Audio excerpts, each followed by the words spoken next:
Ukraine says over 1,400 Africans recruited to fight for Russia.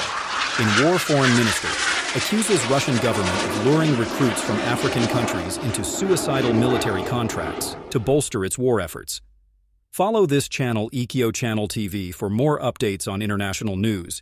Ukrainian Foreign Minister Andriy Sybiha has said that more than 1,400 people from 36 African nations are known to be fighting for Russia in its war against Ukraine, urging governments to warn their citizens against joining a conflict where they are quickly killed.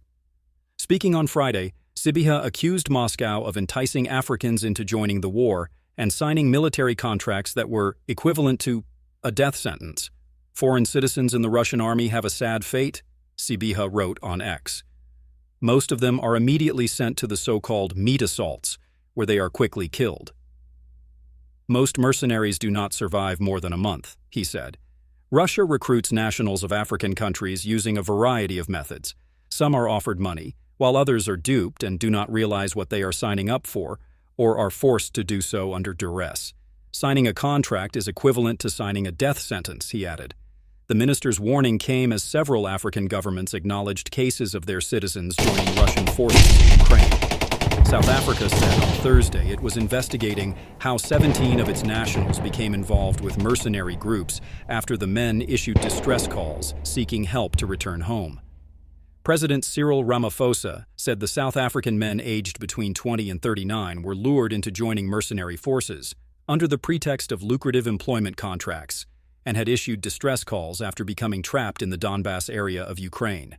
A spokesperson for Ramaphosa said it was not yet clear which side the men were fighting on, but Russia has been accused of recruiting men from other countries to fight in the war under the pretext of offering them jobs. Russia has also been accused of tricking women from South Africa and other parts of Africa into working in Russian drone factories through social media campaigns promising them jobs in fields such as catering and hospitality. Kenya also reported last month that some of its citizens had been detained in Russian military camps after being unwittingly caught up in the conflict.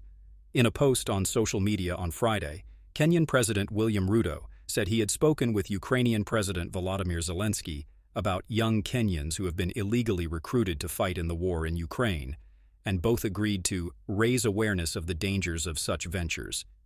Ruto said he asked his Ukrainian counterpart to facilitate the release of any Kenyan in Ukrainian custody, and was grateful that Zelenskyy had agreed to my appeal. According to Sybiha, the true number of African recruits by Russian forces could exceed the 1,436 identified so far. He added that most foreign fighters captured by Ukraine were taken during their first combat mission, and that Kyiv would soon release more details about the origins of these recruits who have been taken prisoner. Ukrainian officials have long accused Russia of bolstering its ranks by enlisting fighters from abroad, often using deceptive tactics. In August, Zelenskyy said Russian troops fighting near the border town of Vovchansk in the Kharkiv region included mercenaries from China, Tajikistan, Uzbekistan, Pakistan, and several African countries. Quoting reports from Ukrainian soldiers on the front line, China's Ministry of Foreign Affairs dismissed those claims as irresponsible remarks, while Pakistan called them baseless and unfounded. According to the Kyiv independent news outlet, several hundred Chinese nationals have been fighting for Russia.